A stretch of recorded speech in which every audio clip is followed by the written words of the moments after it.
el estudio sobre la verdadera iglesia de Jesucristo, que, como ustedes saben, es el cuerpo espiritual del Señor Jesucristo aquí sobre la tierra. Es tremendamente importante que sepamos, y estamos viviendo, como decía, es indudable, hermanos, que estamos viviendo los últimos tiempos, indudablemente. No sé si van a ser 10, 20, 50 o 100 años, ¿no? Cuando uno habla, los primeros discípulos ya pensaban que el Señor estaba por venir en cualquier momento. Esa era la mentalidad de la iglesia en el primer siglo. Por eso es que los cristianos del primer siglo no estaban tan aferrados como estamos nosotros del siglo XXI a tantas cosas de la tierra. Los cristianos del primer siglo tenían bien clara la orden del Señor Jesús de hacer discípulos para que sean salvos, por supuesto, de la ira venidera, y sean salvos de sus pecados, y construir juntos la iglesia gloriosa de Jesucristo en base de la revelación que Pedro recibió primero, que, ¿no es cierto?, que el Señor era el Mesías, el Hijo de Dios, el Dios encarnado.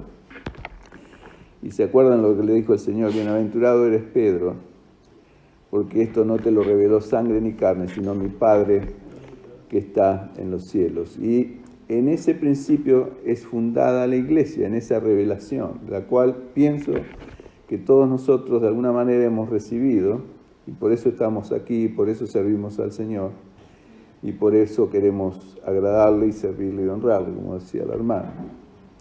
No solamente pasar tiempo y escuchar y enterarnos de la idea que tiene Dios, sino que seamos siempre partícipes con Él. Ese es el propósito.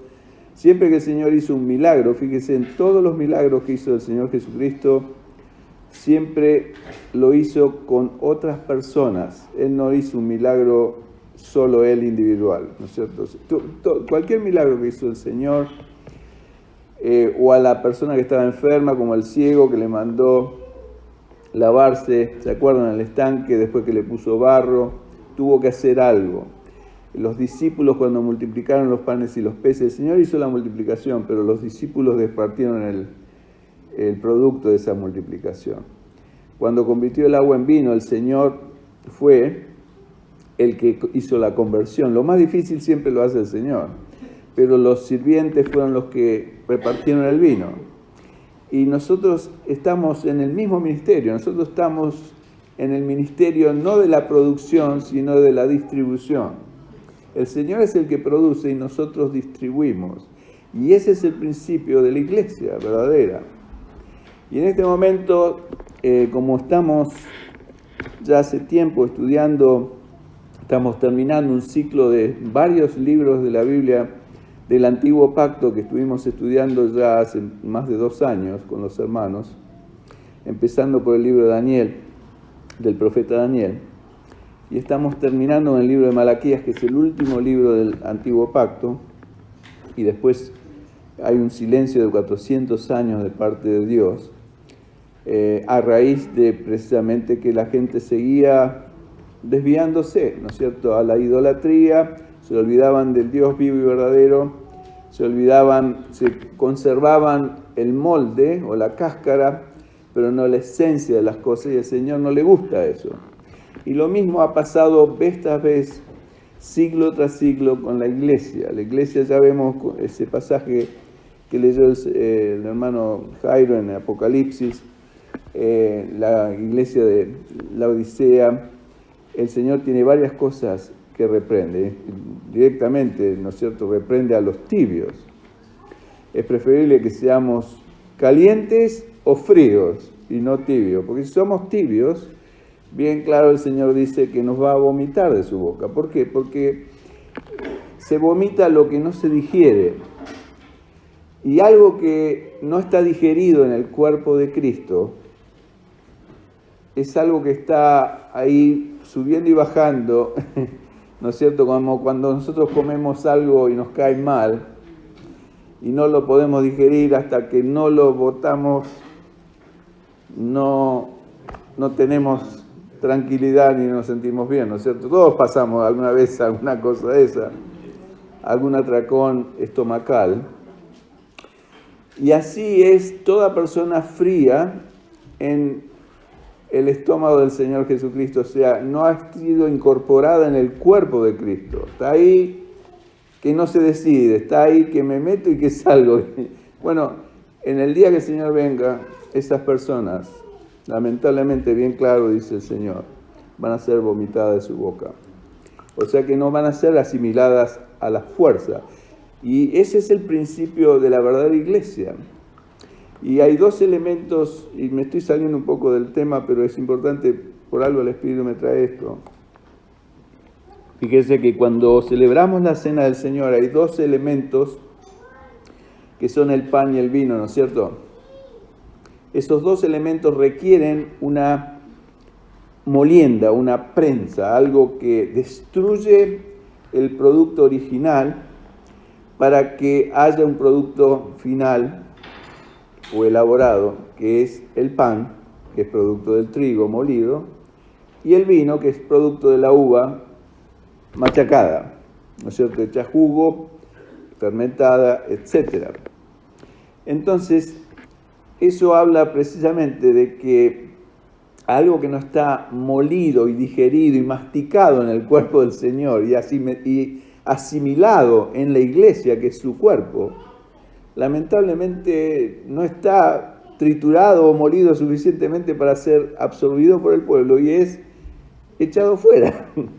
Por eso que el Señor dice esa tremenda reprensión. Vamos a hacer una pequeña oración y vamos a empezar con este estudio. Señor, ayúdanos, nos ponemos en tus manos, Padre. Estamos aquí con el propósito exclusivo de edificar tu iglesia, la iglesia de Jesucristo, la iglesia del Cordero de Dios, aquella iglesia pujante y victoriosa que tú mismo, Señor Jesús, has dicho que las puertas del Hades no van a prevalecer frente a ella.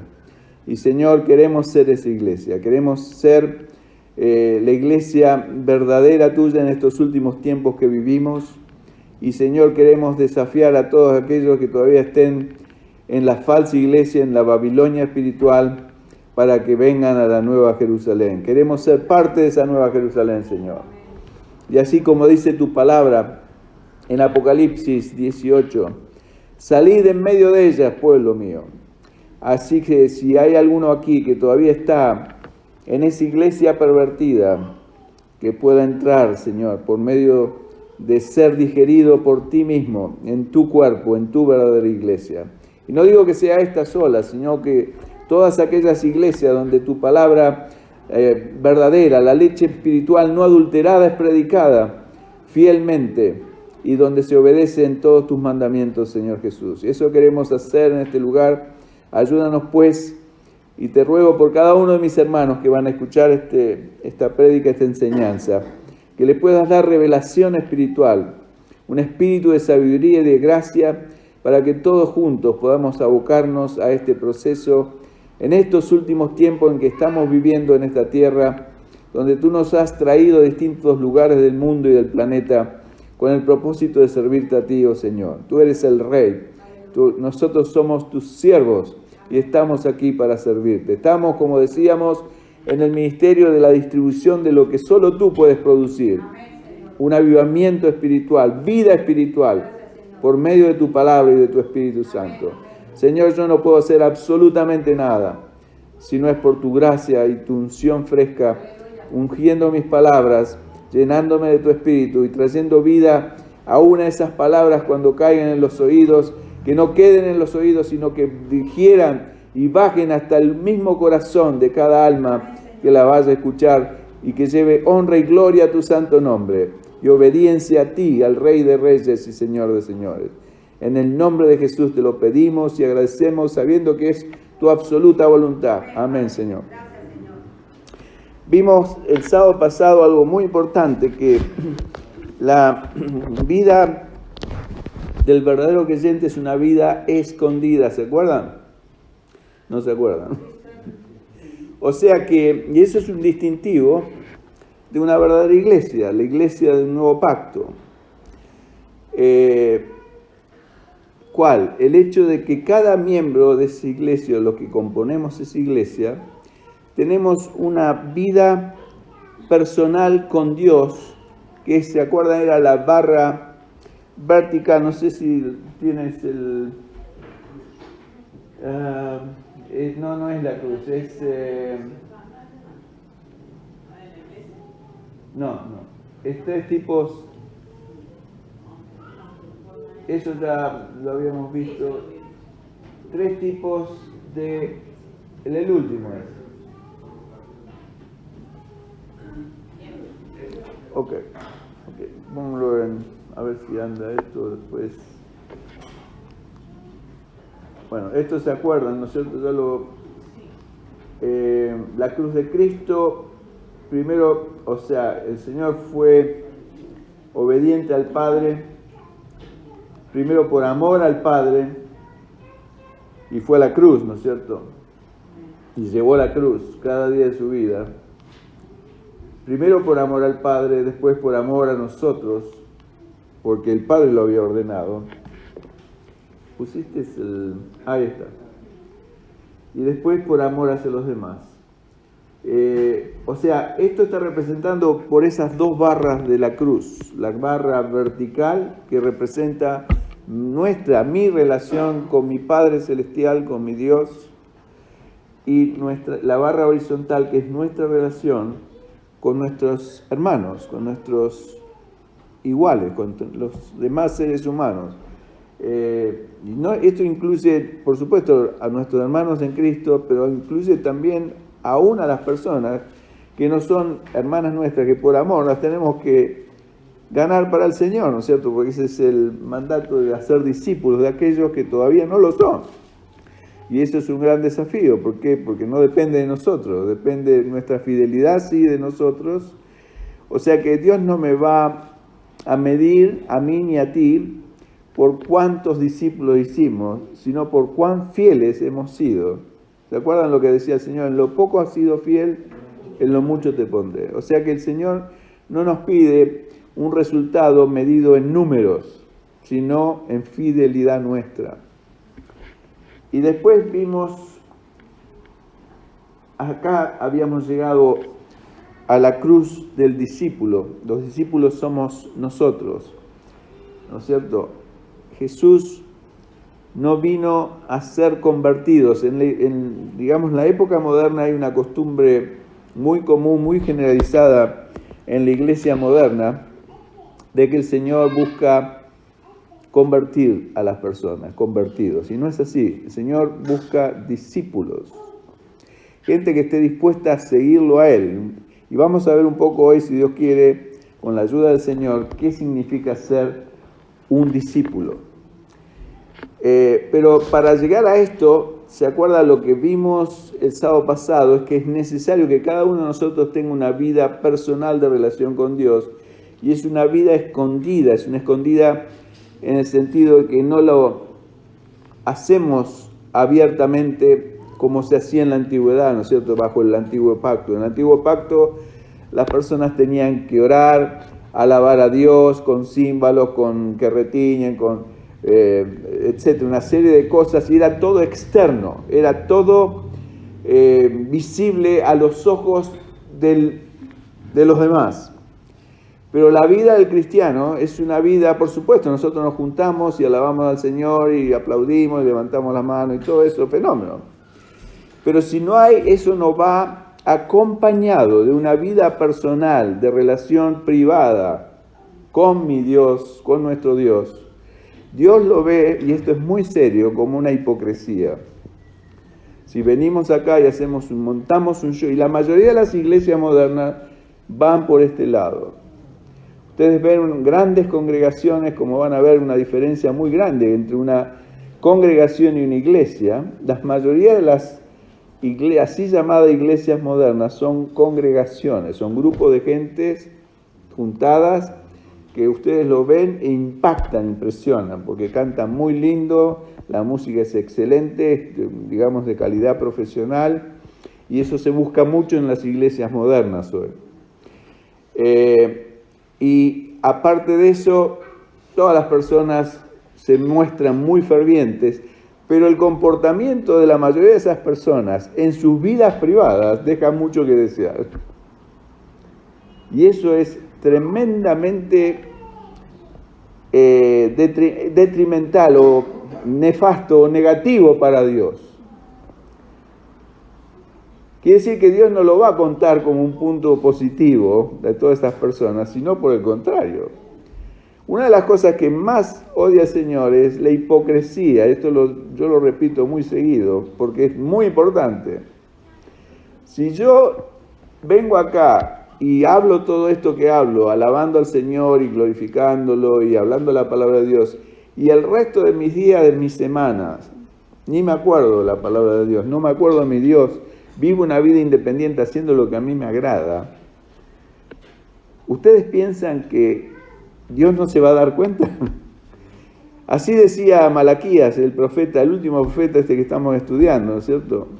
La gente le ofrecía sacrificios a Dios, pero no de lo mejor como Él había mandado, sino le ofrecían, en vez del mejor animal macho, el primero, que lo quería el Señor, le ofrecían una hembra, y encima si era tuerta también, mejor se lo ofrecía. O sea que vemos que las personas llevaban una ofrenda, así como Caín llevó una ofrenda, dice bien claro el libro de Génesis, Caín llevó una ofrenda, pero Abel llevó una ofrenda de lo mejor que tenía, y esa era la diferencia. Por eso que Dios aceptó a Abel y su ofrenda, y no aceptó a Caín ni a su ofrenda. O sea, lo que primero rechazó Dios no fue la ofrenda, sino a Caín. ¿Por qué? Porque vio lo que había en su corazón. Y siempre Dios mira para ese lado. Y si yo no estoy alertado de eso, puedo caer hoy mismo en ese terrible error de decir, vengo a la iglesia, levanto las manos, grito aleluya y me muestro como un gran creyente y fervoroso amador del Señor, y después cuando estoy a solas en mi casa ni me acuerdo de Dios. ¿Ustedes piensan que Dios no se da cuenta? Sí, hermanos. Ahora, eso lamentablemente hoy en día muy poca gente lo predica. Muy poca gente lo alerta, lo dice con esta claridad. Y yo se los digo porque los amo y porque no quiero que caigan en ese tremendo error en lo cual la mayoría de los cristianos caen. Y por eso es que la vida personal con Dios es tan importante. Y por eso es que los cristianos, cuando damos dinero, mi mano derecha dice, no debe saber lo que pone mi izquierda, o al revés, ¿no es cierto? Cuando oro, por supuesto puedo orar delante de ustedes, como ya lo hice, pero si yo no oro en mi casa cuando estoy a solas con el Señor dice, este hombre es un hipócrita. Ora solamente cuando está delante de sus hermanos congregacionales. Y si yo ayuno y me demacro el rostro como hacían en la antigüedad, para que todos sepan que yo ayuno, y se lo digo a todo el mundo, ¿saben, hermano? Estoy ayunando, ¿no? Y vengo acá todo afligido. Y el Señor no se agrada de eso. Al contrario, dice la palabra de Dios, cuando yo ayuno me tengo que ungir mi cabeza y que nadie se dé cuenta y mostrarme más contento y más fuerte que nunca.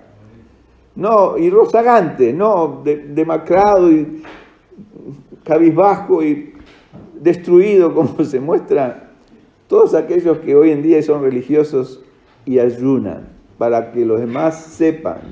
Y el Señor se lo dijo bien claro, esas tres áreas a los fariseos. Entonces mi vida personal es con mi novio, y vimos un poco eso, el Señor Jesús es mi comprometido, mi amado, lo debo amar así con una profundidad tremenda y la debo cultivar así como yo cultivaba esa relación con mi comprometida, que ahora es mi esposa hace 40 años, vivíamos uno al lado de otro prácticamente con una casa de por medio, pero nosotros anhelábamos, mientras salíamos en nuestro periodo de noviazgo, ese momento donde íbamos a estar definitivamente juntos. Ahora mi esposa posiblemente se haya arrepentido de haber anhelado eso, pero en ese momento lo anhelaba. Y lo único que hablábamos, salíamos y cómo íbamos a hacer y cómo iba a ser nuestra casa y cuántos hijos íbamos a tener y cómo, hasta los nombres que le íbamos a poner y si íbamos a tener un gato o un perro en la casa. Todas esas cosas uno se le imaginaba, ¿me entiende? Porque estaba palpitando ese momento de estar juntos. Así debe ser mi palpitar cada día cuando yo esté completamente y por toda la eternidad con mi Señor, en el cual yo fui creado para estar con Él. Y hoy estoy lejos de Él, pero estoy cerca porque está dentro mío. Pero yo fui creado por Dios para tener comunión con Dios. No fui creado para otra cosa. No fui creado para, ¿no es cierto?, mirar internet o jugar a jueguitos electrónicos o trabajar como un burro en esta tierra. No, fuimos creados todos nosotros para tener una comunión directa y completa con nuestro Dios. Y Dios nos anhela como un marido celoso naturalmente, no un celo extremo, pero ningún marido en su sano juicio va a querer compartir su esposa con nadie, así como la esposa no va a querer compartir a su marido. Es exactamente lo mismo con nuestro Señor, ¿no es cierto? Y todas las cosas que yo le digo en el oído a mi esposa, yo se la digo a ella, no se la digo a ustedes, lo que yo le digo a ella cuando estamos, ¿me entienden? Y lo mismo debe ser en nuestra relación con el Señor. Y si no es así, hermano, examínese, porque hay algo que está mal en su vida. Y yo quiero que si usted fue una hipócrita, con perdón de la palabra y con respeto, dé un cambio, ¿no es cierto?, un giro, y déjese de ser hipócrita. Y venga al Señor y le pida perdón, Señor, perdón por haber sido hipócrita. De ahora en más no quiero ser más hipócrita, quiero ser honesto contigo. Quiero tener una verdadera relación. De sinceridad, de apertura, de honestidad. Entonces, esa es la verdadera vida escondida de todo cristiano y debe ser una realidad creciente en cada una de nuestras vidas. Ahora, la cruz del discípulo es una de las cosas importantes en este proceso. Y ahí están los ingredientes. ¿El discípulo qué es? Es aquel que toma su cruz cada día, dice el Señor Jesús en el Evangelio. Vamos a abrir la Biblia en Lucas capítulo 9, verso 23. Es un famoso pasaje de la Escritura, bien claro, donde el Señor Jesús, después de anunciar su muerte, en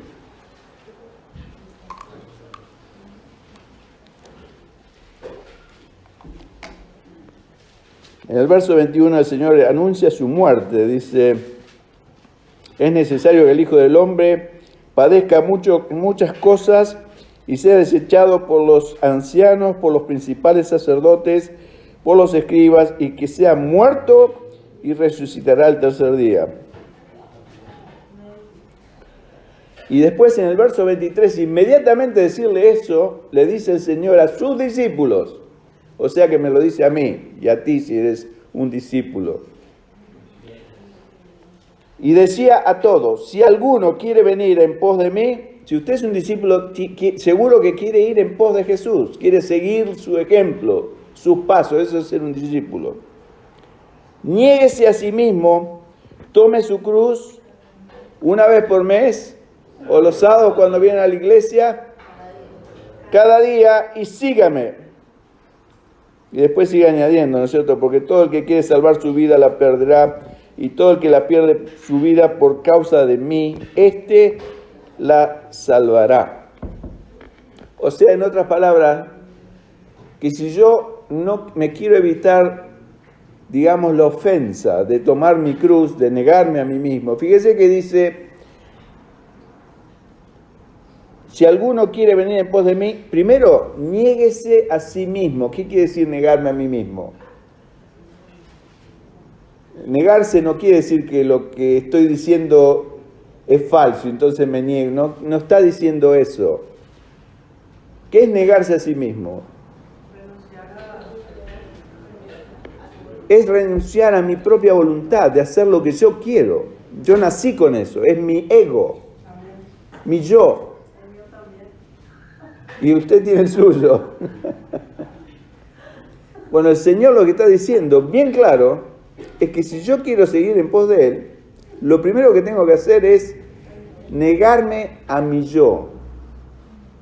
Que en otras palabras, por eso dice, morir a la carne. La carne es el ego, el yo. Que el Señor no lo mató, mató a mi viejo hombre en la cruz cuando murió por mí en el Calvario, pero yo tengo la tarea de matar a mi carne, a mi yo. El Señor no lo va a hacer. Por eso dice, niéguese a sí mismo. No quiere decir que yo lo voy a negar a él o a ella. No, niéguese, quiere decir yo mismo lo tengo que hacer. Daniel, tú no mandas más en este cuerpo que es tuyo porque te lo dio el Señor, pero ahora le pertenece al Señor Jesús. No es más tu cuerpo. Y segundo, tome su cruz cada día. ¿Qué quiere decir tomar la cruz? Negarme a mi voluntad. O sea, morir, negar, o sea, las dos cosas es lo mismo, pero el Señor lo está diciendo de dos formas distintas. Negarme a mí mismo es no hacer lo que yo quiera, y tomar la cruz también, porque es morir a mi carne, morir a mi deseo, morir a mis pasiones internas humanas naturales. Y luego que hice esas dos cosas, puedo recién seguir a Jesús. Así que ese es lo que dice la palabra de Dios, lo que es, no anda el pointer me parece, ser un discípulo, aquel que toma su cruz cada día y lo sigue, se niega a sí mismo y lo sigue a Jesús. O sea, hago lo que Dios quiere, no lo que yo quiero. ¿Se acuerda lo que decía el Señor? Juan 6:38, yo no he venido a hacer mi voluntad, sino la voluntad del que me envió. Yo tengo que aprender a hacer lo mismo. Y eso es seguir a Jesús. Yo no lo voy a seguir a Jesús yéndome a Jerusalén y siguiendo, como hacen muchos, el camino de la cruz, ¿no es cierto?, físicamente. Algunos piensan que es eso. Pero no, seguir a Jesús es seguir sus pasos en la forma que Él vivió. Yo también puedo vivir, porque tengo el mismo espíritu que tenía Él, el Espíritu de Dios. Y después, la barra vertical es visto por Dios en lo secreto, o sea, en la intimidad, como dijimos. No, o sea, por supuesto hay un momento donde estamos todos juntos y alabamos al Señor y podemos orar juntos y tantas cosas, pero eso se tiene que trasladar a una vida de devoción personal con nuestro Dios. Y horizontal visto por todo el mundo. Juan 13:35. Vamos a Juan capítulo 13, verso 35. El Evangelio de Juan, capítulo 13, verso 35. El Señor Jesús dice, en esto conocerán todos que sois mis discípulos, si tuviereis amor los unos con los otros. Ahora, ¿qué entiende usted por esto?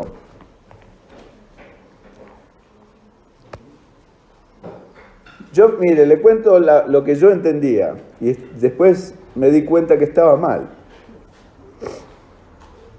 Yo lo que pensé es que la identificación o la demostración de ser un verdadero discípulo de Jesús era que yo iba a sentir amor por mis hermanos. En parte lo es, en parte. Pero es solo en parte. ¿Por qué?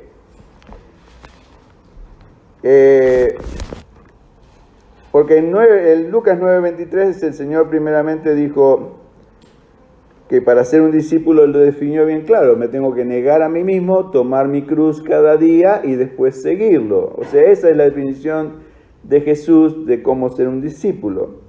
Pero ahora el Señor mismo también está diciendo en el Evangelio de Juan, ¿no es cierto? Como acabamos de leer, en esto conocerán los demás, no yo, los demás. Y cuando habla de los demás, no habla de los demás cristianos, habla de los demás de afuera, su compañero de trabajo, su compañero de estudio, su vecino, su mejor amigo inconverso. Ellos tienen que darse cuenta que usted es un discípulo de Cristo.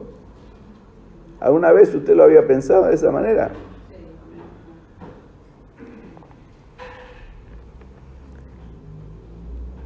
Dios tiene que primero ver Él que yo me niego, hago esto, que me niego cada día a mí mismo. Escuche esto porque es tremendamente importante. A mí por lo menos me resultó importante entenderlo y darme cuenta. Ya le dije lo que yo pensaba. Yo pensaba que si yo amaba a mis hermanos, con eso evidenciaba que yo era un discípulo de Jesús. Pero no es tan así. Yo puedo venir a la iglesia, sentirme muy cómodo con ustedes, charlar, pasarla bien, cantar canciones de alabanza, escuchar palabras, irme a mi casa, y yo no tengo nada que ver con ustedes. No soy parte de un cuerpo espiritual como quiere hacer el Señor entre nosotros.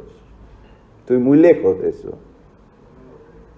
Ahora, si Dios ve que yo en mi vida privada, por eso es importante entender la vida privada delante de Dios, yo cada día me niego a mí mismo. ¿Cuándo? Cuando voy conduciendo mi carro, vehículo, automóvil y me cierran el paso y me salta, ¿no es cierto?, la indiada o la tanada, como se dice en mi país, o se me sube la mostaza y me enojo. Ese es mi instinto natural. Y en ese momento, si yo digo, Señor, voy a hacer lo que tú dices en vez de hacer lo que yo quiero hacer ahora. Me voy a humillar, voy a tomar la cruz. Eso es tomar la cruz. Y el Señor lo ve. Entonces, eso sí es un punto positivo para mí en el cielo. ¿Se acuerdan que el Señor dice, no os hagáis tesoro en la tierra, donde el orín, el moho corrompen? Haced tesoros en el cielo. Eso es un tesoro en el cielo. Y si usted sistemáticamente, por supuesto, y eso es caminar en el Espíritu, porque es hacerle caso al Espíritu de Dios. Mi carne dice, enójate, o di algo, o contésteme, me hablan mal, yo contesto mal, naturalmente. Yo toda mi vida fue así. Me decían algo que me ofendía, o me hablaban un poco fuerte, y yo respondía más fuerte y con un insulto mayor. En forma natural, humana, generalizada en todos los pueblos del mundo, que yo sepa, no sé, voy a ser yo solo. Entonces, para dejar eso, lo que tengo que hacer es negarme a mí mismo, ¿se da cuenta? A mi naturaleza, me niego. Me crucifico, muero a mi carne. Señor, voy a hacer lo que tú quieres y no lo que yo. Entonces, eso, si Dios ve eso en mi vida privada, no solamente los sábados cuando yo vengo acá, los lunes, los martes, los miércoles, los jueves, los viernes, cosas que hasta conversaciones en su casa, cuando usted estaba con su esposa, su esposo, y algo, ustedes saben las conversaciones los temas urticantes entre marido y mujer que despiertan una rencilla. En todo hogar existe eso, no me diga que no. Todo hogar.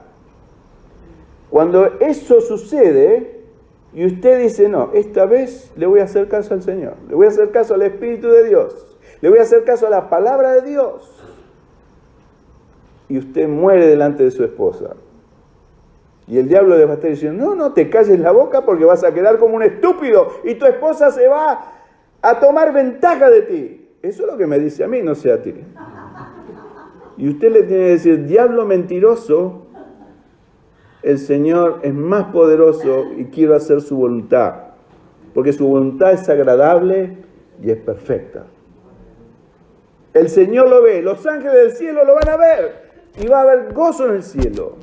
Por usted que toma esa decisión interna en su corazón, a solas con Dios, nadie lo ve, su esposa no sabe nada, de golpe espera la respuesta y ¿qué le pasa a mi esposo? ¿Se quedó mudo? Se quedó mudo. ¿O se murió? Sí, está muerto en su ego, en su yo. Entonces Dios, cuando ve eso Dios, el Señor promueve, en secreto, promueve.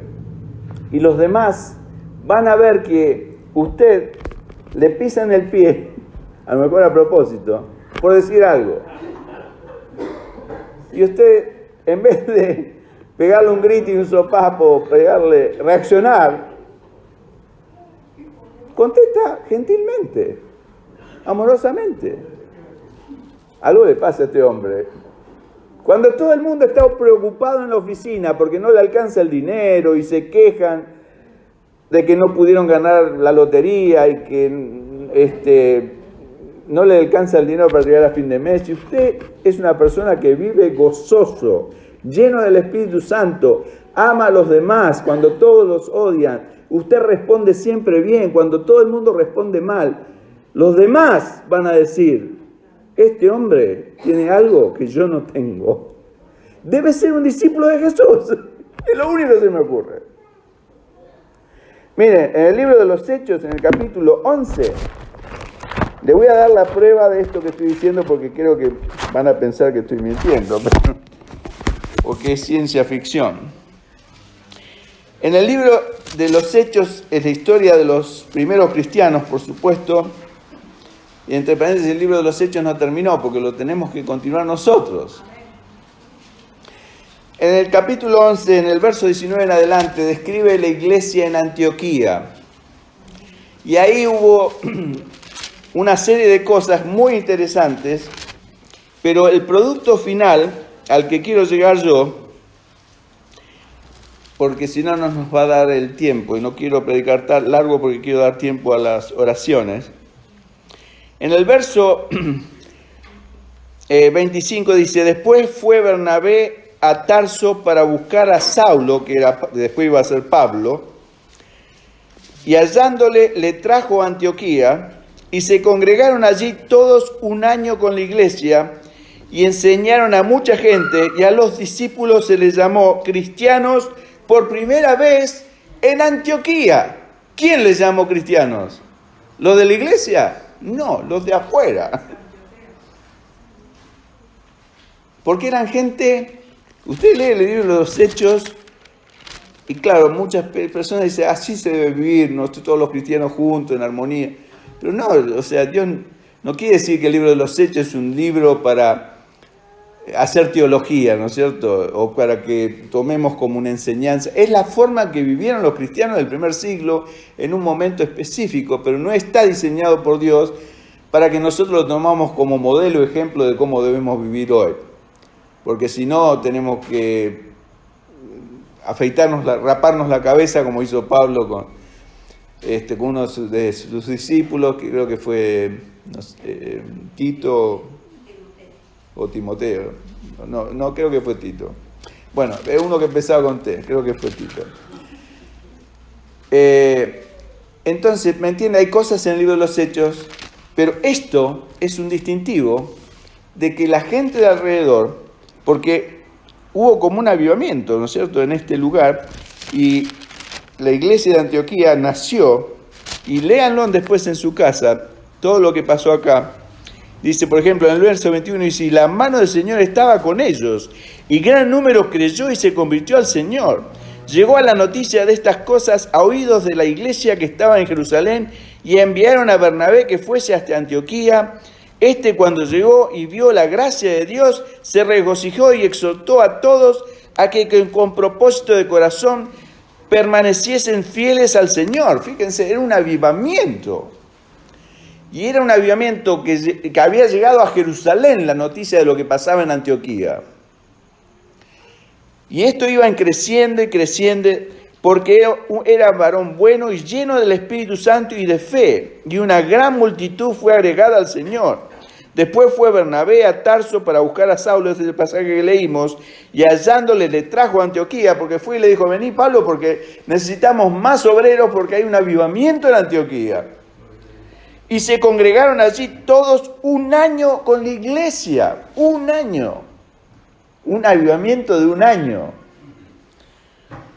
y enseñaron a mucha gente, y los discípulos se les llamó cristianos por primera vez en Antioquía. Los demás de afuera les llamaron discípulos. Estos son discípulos de Jesús. Porque no puede ser que gente viva junto un año en esta efervescencia de gozo y de alegría y de poder del Espíritu Santo, como dice, algo está pasando acá.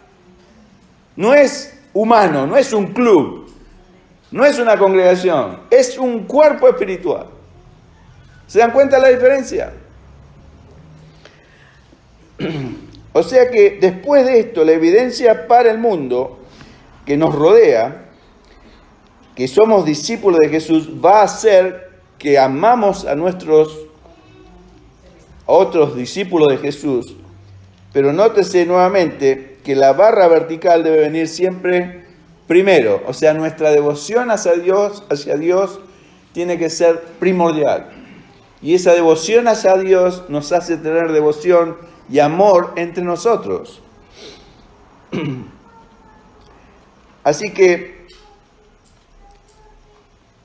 el amor humano hacia otros puede engañarnos, haciéndonos pensar que ya somos discípulos, o sea, si nos amamos entre nosotros.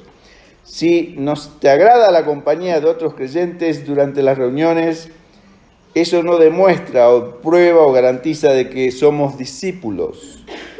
Debe probar que somos discípulos cada día de la semana, los lunes, los martes, los miércoles, los jueves.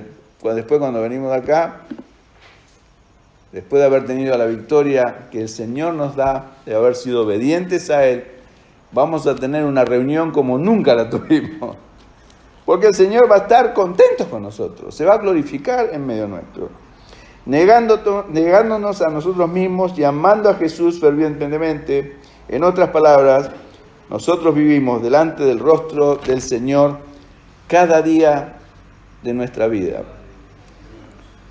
Para un verdadero discípulo de Jesús, todos los días de la semana son iguales. No hay diferencia. Yo no me preparo el sábado porque tengo que venir a predicar acá. No, todos los días para mí es mi devoción con el Señor, mi relación constante y permanente con el Señor. Querer vivir de acuerdo a lo que Él me manda y lo que Él me guía. Así que su comunión con otros discípulos, o nuestra comunión con otros discípulos, tan solo fluye de nuestra comunión con el Señor.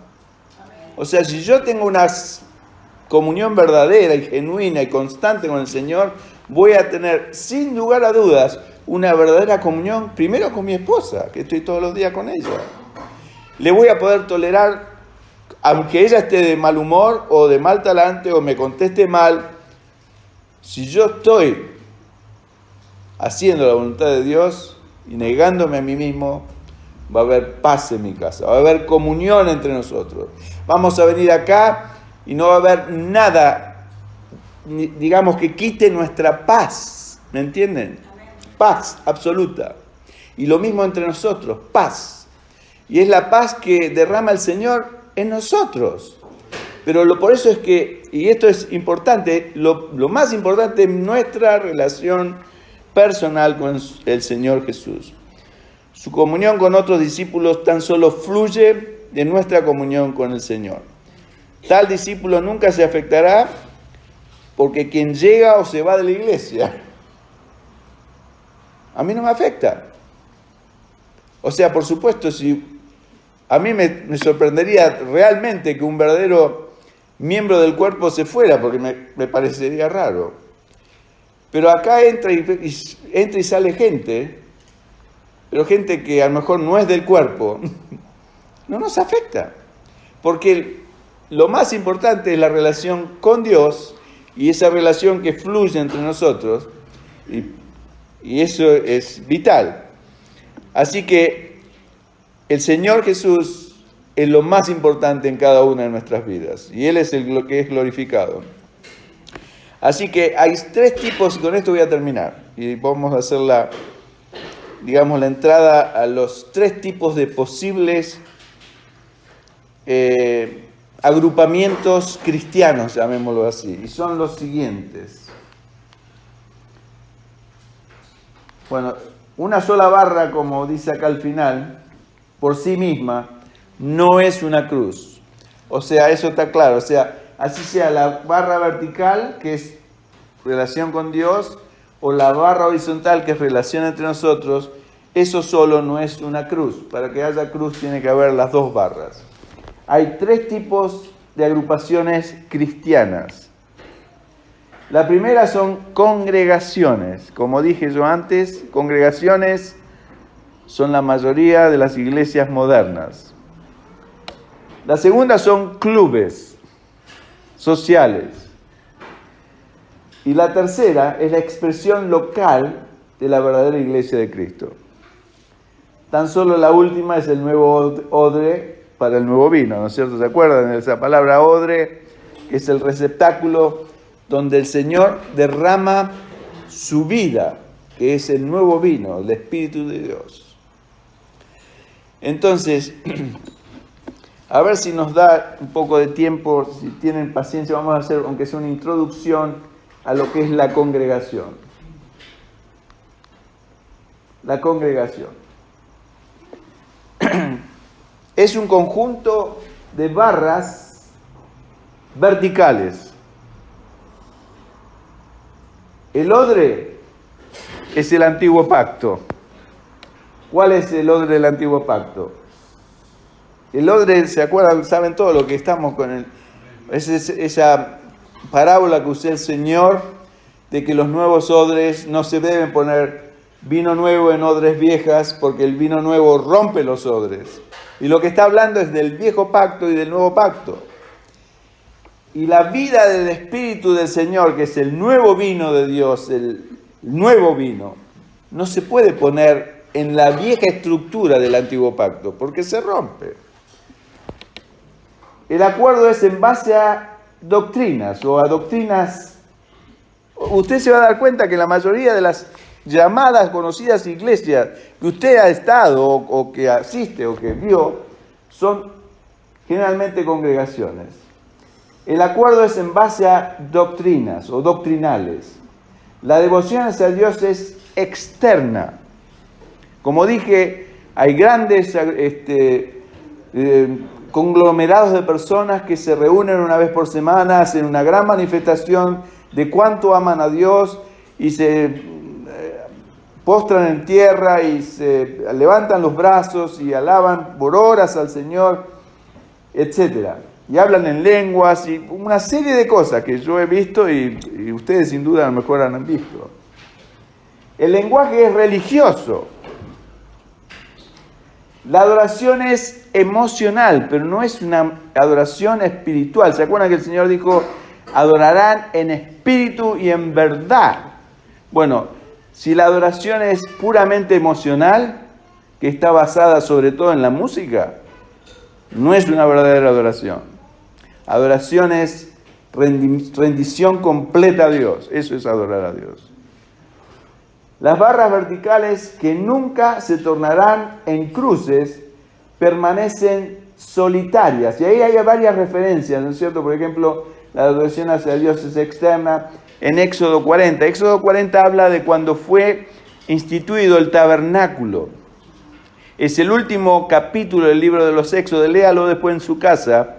Entre paréntesis, yo eso después, esto lo voy a entregar, va a estar dispuesto y lo pueden tener todos. Va a ser como un folleto que voy a hacer, que lo estoy armando y traduciendo del inglés al español. Pero todo esto va a estar a su alcance. Pero el libro de Éxodo, el capítulo 40, es el último capítulo del libro de los de Éxodo, habla de cuando fue erigido el tabernáculo y cómo estaba constituido. Y bueno, y ahí mismo, y termina ese capítulo en forma hermosa, porque dice que después que todo el tabernáculo fue, levantado, erguido, y se pusieron todas las cosas en el lugar tal como Dios había ordenado, dice que la nube de Dios cubrió al tabernáculo. Y sigue que en una cosa tan visiblemente que reflejaba la gloria de Dios, que Moisés, que tenía que ministrar, no podía entrar al tabernáculo. Entonces ahí termina el libro de Éxodo, pero era todo externo, era todo visible. Pero lo importante del asunto es que todas en la congregación son todas barras verticales, de distinto tamaño, porque hay personas con mayor devoción o mayor conocimiento, mayor espiritualidad que otras, pero en realidad lo único que se busca es una devoción personal con Dios. No se busca el formar un cuerpo. La gente ni sabe que tiene que formar un cuerpo. En el modelo de la congregación, las personas son hermanos aislados y hermanas que no buscan tener comunión los unos con los otros, aun cuando puedan tener amistad entre ellos. Pero no hay comunión. No pasan tiempo juntos para edificarse mutuamente en amor. Esto es como era bajo el antiguo pacto, ¿no es cierto? Donde Israel era el modelo del tabernáculo, como dije, ni aún entre esposos pueden tener mucha comunión el uno con el otro, porque uno de ellos puede ser súper espiritual y el otro no. O sea, aún entre esposos, uno siempre es más espiritual que el otro. Y a veces puede ser la mujer o a veces puede ser el hombre. Pero supóngase que yo soy un hombre espiritual del antiguo pacto. Entonces, como soy espiritual, me toca leer el Torá o la Biblia. Y mi mujer está atareada con 2 o 3 hijos. Y yo estoy abocado a leer las Escrituras. Ni me doy cuenta que mi mujer está atareada con mis propios hijos. ¿Usted le parece que eso? Hay cristianos hoy en día que hacen eso. Esto es solamente un ejemplo. Y ellos creen que eso es señal de espiritualidad y no lo es. Es una señal clara de una falta de responsabilidad como padre y esposo, dejar a su esposa luchar con todos los niños y usted no mover un dedo para ayudarla. Demuestra que es insensible a la necesidad de su esposa, a cual dijo que amaba, y está dedicado a orar o a leer la palabra. Pero sin embargo hay mucha gente que piensa así hoy en día. Eso es una estructura del antiguo pacto, 100%. Porque Dios no quiere eso hoy en día. Así que tal hombre o tal mujer es 100% congregacional, no es parte de una iglesia. Me pregunto si tal persona puede aún ser llamada cristiana o cristiano. Puede imaginar que es muy espiritual y discípulo de Cristo porque lee la Biblia, ora y da dinero a la iglesia, pero todo eso es un autoengaño. El diablo ha engañado a muchos cristianos de esta manera, tal como me engañó a mí, por muchos años haciéndome pensar que mi actividad cristiana externa me convertía en un discípulo de Cristo, y no es así. Esto no era más que una religión del antiguo pacto, y la palabra congregación es en realidad una palabra 100% del antiguo pacto. Por ejemplo, Israel en el desierto era una congregación. Todos buscaban la comunión con Dios, pero era persona a Dios, persona a Dios. No había nada horizontal entre ellos. Así que en la historia de Israel vemos que tenían líderes solitarios como Moisés y profetas solitarios como Elías o Eliseo, Isaías y Jeremías. Eran todos solitarios. Recién al final del antiguo pacto, en estos últimos profetas que hemos visto, que está Zacarías y Ageo, fueron los 2 únicos profetas que actuaron simultáneamente en el mismo tiempo histórico en Israel. Todos los demás profetas fueron hombres solitarios, llamados por Dios, usados por Dios unilateralmente para que hablaran al pueblo y ministraran al pueblo. El Espíritu de Dios fluía en bendición a través de esos profetas o de esos líderes, pero la gente del pueblo estaba ajena de las cosas de Dios. Era solo a través del profeta. En el nuevo pacto eso no corre más. Dios derrama su espíritu individualmente y somos todos llamados a constituir un cuerpo en amor. Totalmente distinto. Vamos a terminar acá, dejarlo acá. Pero no sé si están viendo la gran diferencia y la importancia en que realmente nos constituyamos en un verdadero cuerpo de Cristo. No es fácil, para mí es todo un desafío. Y espero que sea un desafío para todos, porque yo solo no lo puedo hacer. Necesitamos por lo menos dos. Gracias a Dios estoy yo y mi esposa. Porque los dos tenemos que estar muertos para formar parte de un cuerpo. El pan molido, el trigo molido para que se haga el pan, y la uva bisoñada, pisoteada para hacer el vino, los dos constituyen el cuerpo y la sangre de Cristo. ¿Entienden la simbología? Es bien clara. Entonces, cuando compartimos la cena del Señor, cuando quebramos el pan y decimos lo que dijo el Señor, este es mi cuerpo que por vosotros es quebrado, haced esto en memoria de mí. Cuando tomamos esa copa que representa la sangre del Señor, que fue vertida, es la vida del Señor, vertida por mí en la cruz. Y el Señor dice, esta es la copa del nuevo pacto en mi sangre, haced esto en memoria de mí. Y después termina diciendo en 1 Corintios capítulo 11, todas las veces que comieres este pan y bebieres esta copa, la muerte del Señor anunciáis hasta que Él venga. Que Dios los bendiga. Vamos a terminar con una oración. Gracias, Padre, por tu cuerpo, tu iglesia, que tú has ideado como algo perfecto para seguir cumpliendo tu función sobre esta tierra, Señor, como cuerpo tuyo, para que tú te glorifiques en cada uno de nosotros, cada día de nuestra existencia. Señor, ayúdanos, ayúdame a mí, ayuda a cada uno de mis hermanos, de mis hermanas, a serte fieles, Señor, en esos momentos donde nadie nos ve más que tú y estamos tentados a hacer lo que nuestra carne nos dicta. Señor, que podamos disponer nuestros corazones, primero a negarnos a nosotros mismos, a tomar nuestra cruz, a ponernos sobre la cruz de la muerte espiritual de negarnos a hacer lo que nuestro ego, nuestro yo exige y demanda para hacer lo que tú quieres, Señor. Eso realmente nos cuesta tremendamente, pero sin duda tú vas a hacer tremendas bendiciones en cada una de nuestras vidas si día tras día nos prestamos a este proceso en nuestras vidas. Y así cuando nos juntamos, que seamos pedacitos de trigo y de uvas, que nos juntamos para juntarnos unos con otros y hacer un cuerpo vivo, que es tu cuerpo en este lugar, Señor Jesús, donde se haga tu voluntad, donde tú seas la cabeza y nosotros seamos tus miembros, tu cuerpo, para servirte en lo que tú dispongas, Señor.